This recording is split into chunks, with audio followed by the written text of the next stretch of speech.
Assim Deus manda te dizer: na fraqueza eu te farei forte, no medo eu te darei coragem, na queda eu te colocarei de pé, na luta eu te darei a vitória.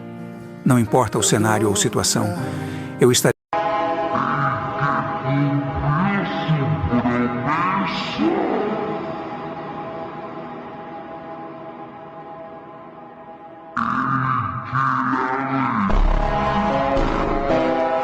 Priorize o silêncio, não fale da sua vida para ninguém além de Deus. Nem todo coração que ouve torce por você. Obrigado, Deus, por não desistir de mim, por tua graça que me alcança até o fim, por cada milagre que eu nem percebi e pelos livramentos.